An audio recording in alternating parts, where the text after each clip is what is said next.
Hello, I'm Marsh Leffler, and this is Patrick Blank. we are from Runic Games, and today we're going to show you HOB, our newest game. Yeah, this is some recent demos we have that we've been showing at the shows. We have two areas we were showing. One is Forest and one's our Electric Dungeon. But today we're just going to run through Forest and show you what's new in the game and talk a little bit about what the game's about. So let's jump in. I like those little guys. They're neat. I like those little guys too, in the distance there. You know, one of the big things about HOB that's really different than Torchlight 1 and Torchlight 2 is that, it's not random like Torchlight 1 and Torchlight 2, but it's really custom. It's all very personal, and we have a big story we're trying to tell you, and the world is doing that story as you play along. It's hard to explain, but there's no dialogue in the game. No dialogue, no text, a lot of reading things in the environment and kind of understanding what's going on and what you need to do as the player. So we're out here, and this is kind of a lush area, a sunny, lush area. This is kind of how our overworld areas are, and then we have discrete areas that you go into that definitely have a different theme and a look and lighting to them, which is pretty cool. But we're starting out here, we're just showing a lot of the life in the game, right? There's a lot of creatures you can interact with, and these guys are pretty cute. And a little bit of foreshadowing here. Yeah. Yeah, one of the things that we definitely wanted to try to do with HOB was make a world that you wanted to explore. And in doing that, you really do have to pay attention. You could follow the road, but it's more fun to get off the road. Right.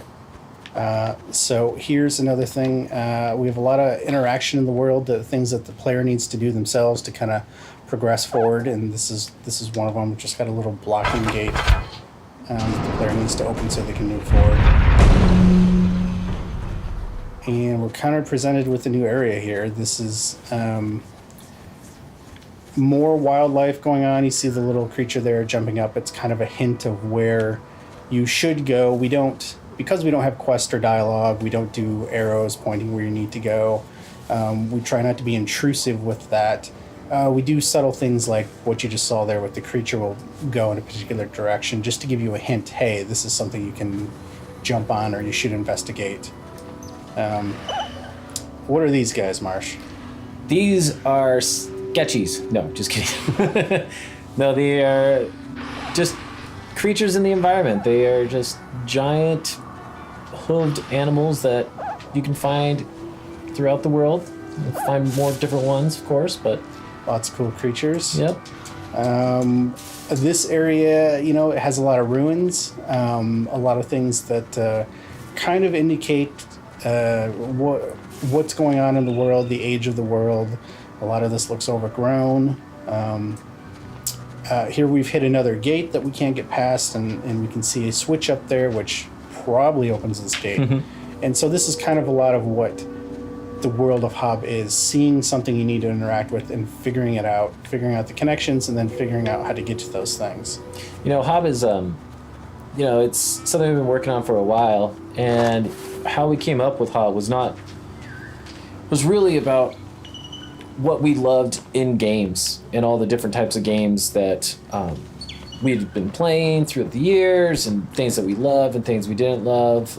And, some of the things that we really wanted to capture from a few different games was, like Shadow of the Colossus and Ico, where you're very alone and you're in a world that you don't understand, and the world is very different, but yet some way kind of familiar, and you don't know what that world is, and playing the game is really kind of teaches you about it. And that's why we have no dialogue. We don't have any NPCs. We don't have any real directions. You basically are just going to go out and explore this world.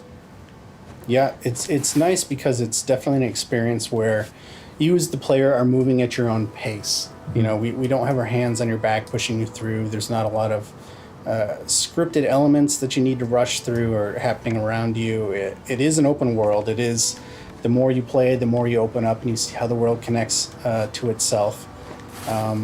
And there's a lot to look around and discover. There's a lot of things to find, and trying to see things in the environment that make you question if that's something you can get to or if that's something you can jump to and you can make is a big part of it. Like, this area might not look like it's something when you first pass by, but if you try jumping around to these things and you discover that you can get over here, well, then we'd like to reward you with something once you do.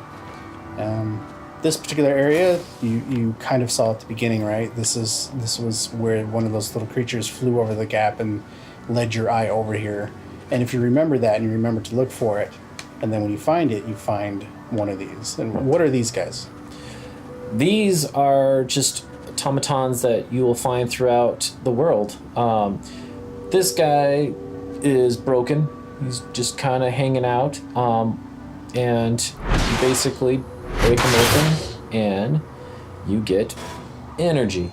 And using the energy, as you do attacks, you might want to show them some attacks here. You have your sword, but you also have that big club arm there, which I will tell you don't start with. And as you use the arm, you actually will use up energy. So the glove does take energy. Yeah, so that's one of the character improvements you can find in the world is the more energy you get, the more attacks you can do, the more difficult creatures you can fight or groups of creatures. And we do that also, which we'll be showing later, with health as well. Yep. We should also tell people you don't start with that glove. Right. You do not start with the glove or the sword. Something happens early on in the story that the player acquires the glove that we're not going to spoil right now. But it is one of the main tools of the game. It is used for navigational purposes once you start getting new abilities that are tied to the glove, and it is also used for combat, which we will show as well.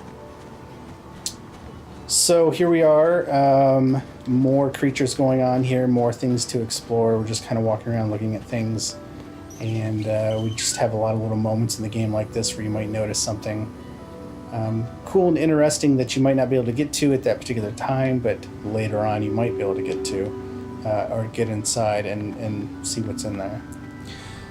So, at this point, it's a pretty standard, you're running around collecting things, it's a neat environment.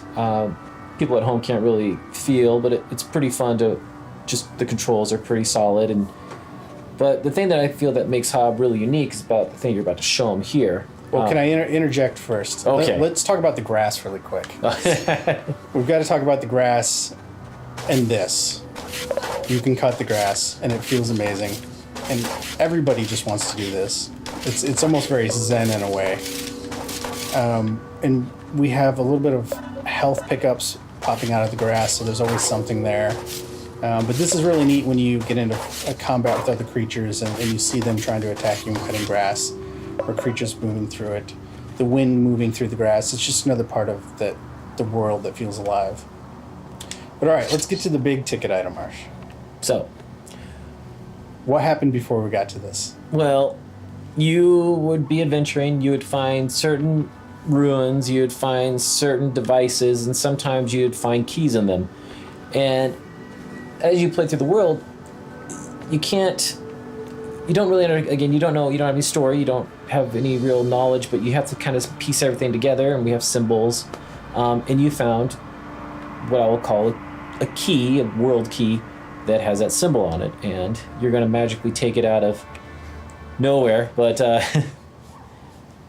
you're going to socket it in here.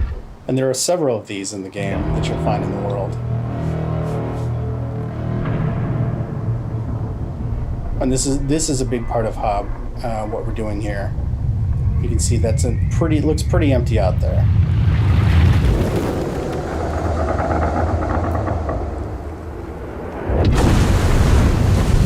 So what just happened? You raised part of the world. And not only do you raise part of the world, but as you go along in it, you can actually start shifting and moving certain sections of the world.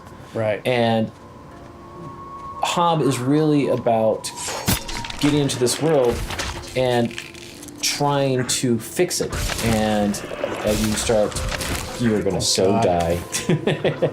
But it's dangerous too, and you have to not only worry about the monsters, but you also have to figure out how this world actually works. And Right. that's what HOB is really about. And this is how we have different areas. Obviously, this is our forest area. It's a little darker. A little darker. The vibe is different. We've got this guy up here, which is a nuisance. We call him our bug thrower. He kind of hangs out in this area and collects these bugs and then throws them as grenades. But forest, yeah, this is part of the story too. You figure out what just happened and why. Why was that? Why did I just die? Because I wasn't paying attention. But why are these areas not up? You know, the world is in a very broken state. Why do you come out of that? Yeah. So, that's cool. That's cool. Raising an entire zone and then immediately being able to walk on it is really neat, and that's a big part of the game. And we do that with a lot of different areas of the game, and not just entire areas, but sections of the area that you need to raise or rotate to make connections. You are essentially rebuilding the world in HOB, but why the world was broken is part of what you need to figure out while you play. Let's see if I can get this guy to blow up. Oh. I tried to get away at the last second.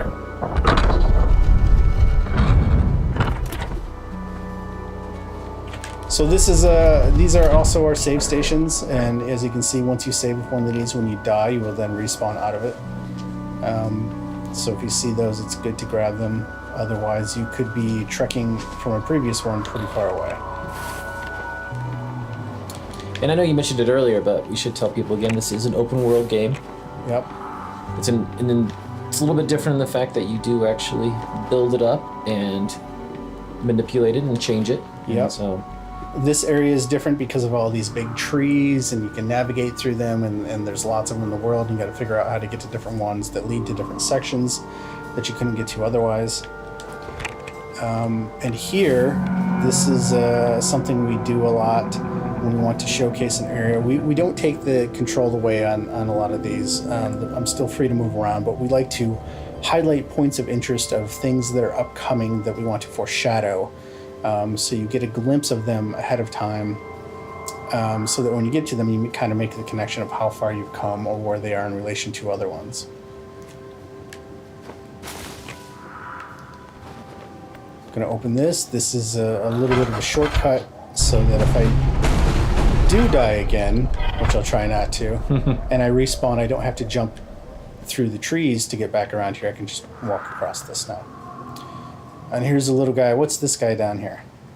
This little guy jumping in the corner. he was on our load screen. Yeah.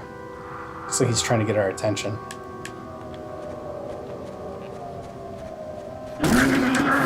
Oh. Or lead us to our death. So the glove actually does transform, you can see, and he just punched that shield and smashed it. So that guy would have been tricky if I hadn't used my punch glove to break his shield. You can always find ways to defeat the enemies, but if you find a different way to use your glove abilities to take advantage of, you can make the fight a lot easier. We should also say that not all monsters actually are always about just using your glove or sword. That's true. A lot of them are environmental, and you have to figure out Some of them you can't kill, right? They're just, you have to get past them. This looks like kind of a canal of some sort. Yep, dried riverbed here. Yeah. We saw this area when we first came into the forest. So, do you want to talk about what this is, Marsh? It's a flower, Patrick. Actually, this is how our player gets health. Everything in the game, we wanted to be really physical, and so there's no just chests that you find. There's everything is you piece it together, you build it, you find things that you can then absorb. But yeah, it's a cohesive world about, which is one of the big things we were actually trying to do. Yeah. The health gem was kind of an oyster in the pearl thing. It's something that's naturally tied into the world that benefits the player. We've got another one of these guys here. I'll pull up my shield.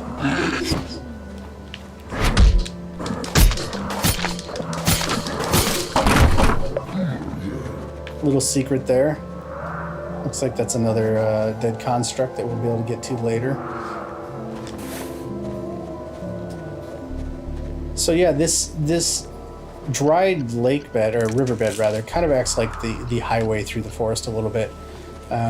Something we're not going to show today, but is very cool, is later on, you have the opportunity to actually restore flowing water to this river and ride it and get to different areas. It's very neat. And that's another big part of the game, and rebuilding the world is bringing back some of the elements that are currently absent. Some more of these little guys.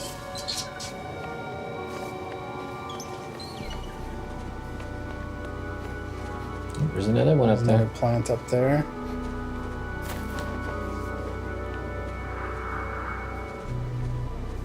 Some old looking ruins. You can see the little guy up top there. The player is looking up at him. Some more little guys. They peek up every once in a while when you see them, and it's just kind of hinting at something, again, something to come, and they do play a bigger part in the game. Yes, they do. But you don't know them very well yet, and they don't know you.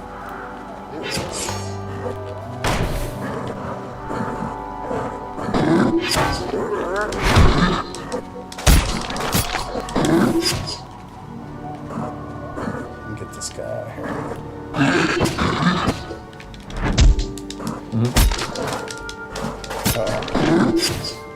We do also have lock-on in the game, which is really handy. Yeah. There we go. See what's over here. So this is an area that's inaccessible. You can see more forest back there, but I obviously can't get back there from this way, and this is an example of later on I will be able to get there once I find the solution. So we have our punch glove we've shown. We just used it on these wood spearmen a few times to break the shield and get an advantage of. But it also does play into the environment. If you can find certain things to punch, they will have a reaction to it. Like we can see this thing up here is glowing, but I can't get to it yet. So obviously we need to find a way to get to that and reach it. So looking around the area, we see a wall that looks a little bit different, looks a little more fragile, and we can punch it. So this is another thing just to look out for in the areas. There's other things that your gloves can interact with that might not be the main path, but offer you side things to discover if you happen to notice them. And we see another one at the top there of our camera. That is for a glove ability we don't have yet in this demo, but we will get later. Yep. And once you do, you can come back to the forest and use that to get to a new area. We did show it in the last demo that we gave Right. last year. So I'm kind of backtracking these ruins to get to the initial one I saw.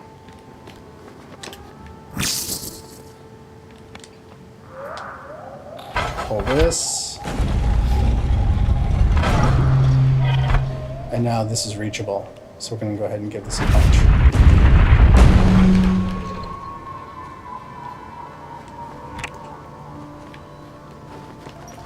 I like this one because when you actually do this puzzle, you think it was all about getting this health. Yeah. Yeah, it's like, oh, I'm done. And you can jump down and move on and never Yep. finish the other part. But we're going to show you the other part. I also like the cliff over here on the side. Kind of looks like something to go there too. Yep. Hinting at other things. Anything you see in here, you can that looks of that you can get to and climb. You can. Not in this demo though. Not in the demo. So this isn't so obvious, but again, it's one of those things. If you happen to scratch your head and wonder what happens if I get over there and you take a chance, you can see that something actually does happen.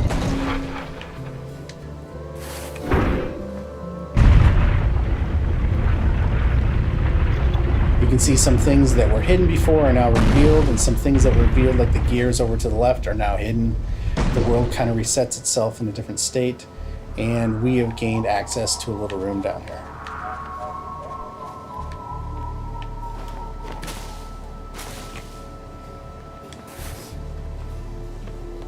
We've got some more of these guys checking us out, which is pretty cool. And over here we can see another dead construct. So again, later on as the game goes, a lot of this becomes more important, more energy. You can see we're adding new ticks up there, more health, because as you go, the enemies are going to get more difficult, and you're going to get more glove abilities. And these items just help facilitate you being able to use those more in combat.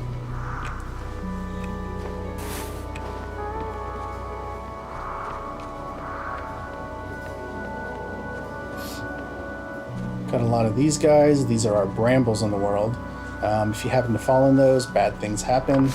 Or if you get near them, obviously, you get a smack. Oh, something else is hitting us here.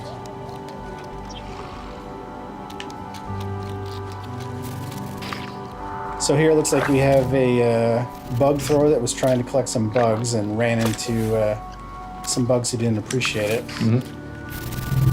And no matter how many of these we kill, you can see they keep coming out of the nest. So this is an example of where you need to not necessarily destroy the things that are immediately in front of you, but try to figure out how to get past the source of it. So in this case, we can see there's some ruins here. We're going to try to navigate up and see if we can get to the nest.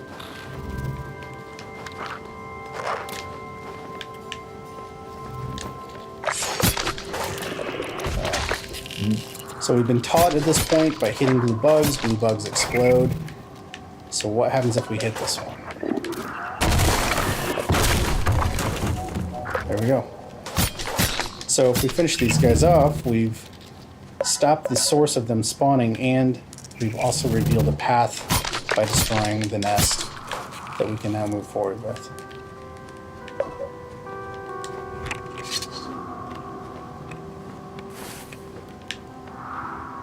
There's another guy over there we can't quite get to yet.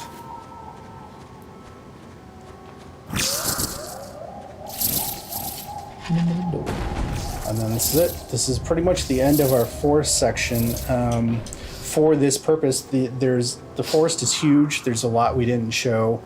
And there's a whole back half that you don't get to until later. So a lot of the areas we like to switch it up depending on when you get different abilities, you come back to them. So it's not once you're through them the first time, you're done with it. But they do all open up and connect to different areas the more you play, and the world just becomes one big puzzle in itself. And yeah, so that's pretty much it for what we're showing today. Yeah.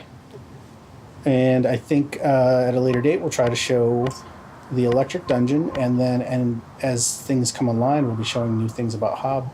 But that's it. Thanks for watching today, and we'll see you guys next time. Thank you, guys.